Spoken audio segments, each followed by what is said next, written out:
In India, every hour a student commits suicide, primarily because of education or exam stress. Hi, this is Janet. I'm a counselor and a corporate skills trainer. If you'd like to follow me on social media, please look at the subtitles that you will find in this video. And if you'd like to book an appointment with me, send me an email to contact@justjanet.in.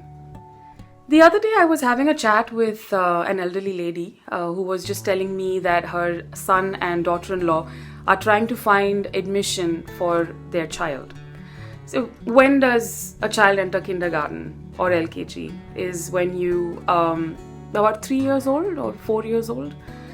So as we were talking, I was sort of giving her examples of schools, especially the Montessori form of teaching, which also teaches you life skills. Simple things like sweeping the house, keeping your toys in place, sewing on a button, things other than just books and academics.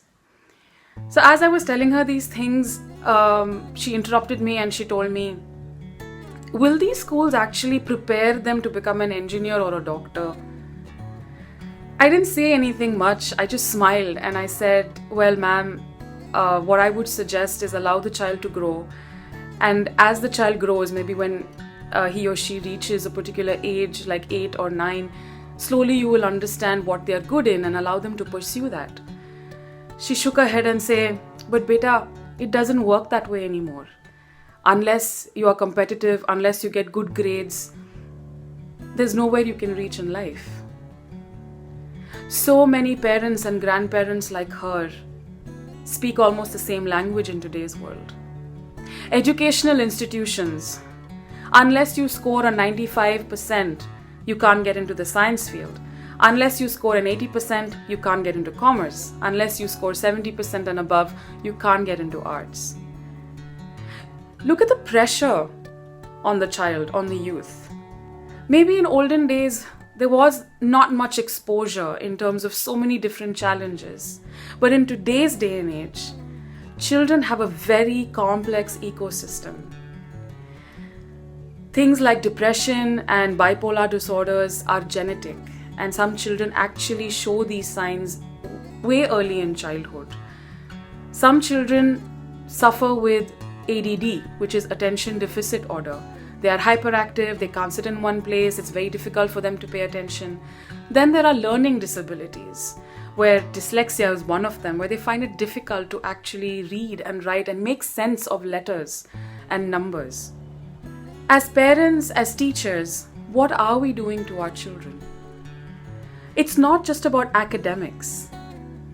There are so many other things attached to the child. They are human beings. They have peer pressure to deal with. They have so much of media exposure, which actually shows a lot of things which are unreal. Somehow the child's mind, which is like a sponge, absorbs these things and causes so much of confusion in themselves. Body shaming, why don't I look good? Or what is happening in the world with divorce cases on the rise? Why are my parents separate? Please understand that the single aim of bringing a child up is not to make them an engineer or a doctor. Allow them to grow. Allow them to experience life and choose the path that they can deal with.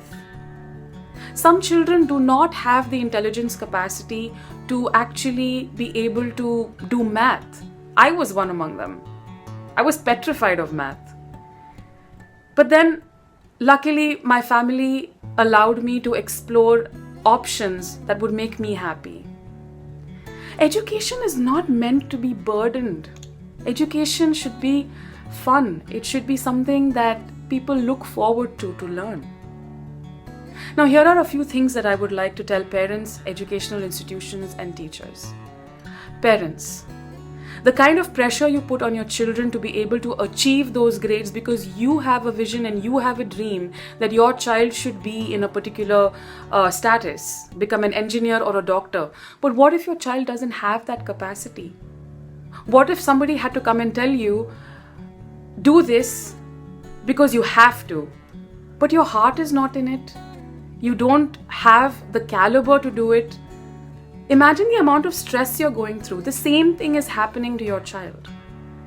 And if your child is showing signs of hyperactivity, unable to study, unable to concentrate, is finding it difficult to understand simple things like alphabets or numbers, maybe they are suffering from some sort of a mental disorder, and it is okay. Please don't be in a state of denial. Please seek help.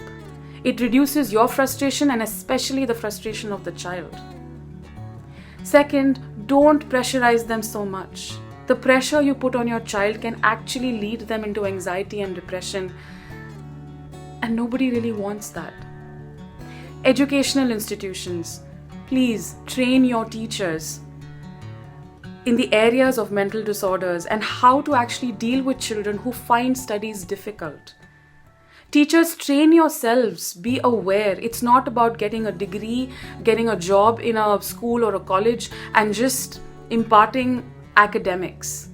Treat your children and the youth as human beings, because education is about holistic development. It is not about books only. So much of research has gone into figuring out that even intelligent people or those who score high marks or high grades in their exams can be socially unfit. So even the intelligent students need help in terms of dealing with life skills, dealing with people, interpersonal skills, communication skills, public speaking. All this is education. It's not reading a book, mugging a definition, and just writing it down in your paper. But can we also teach our children to live life, to live a good life? So much of focus is going on making our children engineers and doctors and people who can get a high status level. We are failing to teach them how to be human beings, how to be good, successful, confident human beings, how to love, how to hold on and appreciate yourself. Building one's self-esteem is so important. Education is not meant to cause stress. Education is not meant to cut somebody down. Education, a holistic education, is to be able to give our children and youth knowledge of a better, fulfilling life as a whole. This is what I have for today for you. Don't forget to subscribe and follow me. Till then, have a lovely life. Live, love, breathe.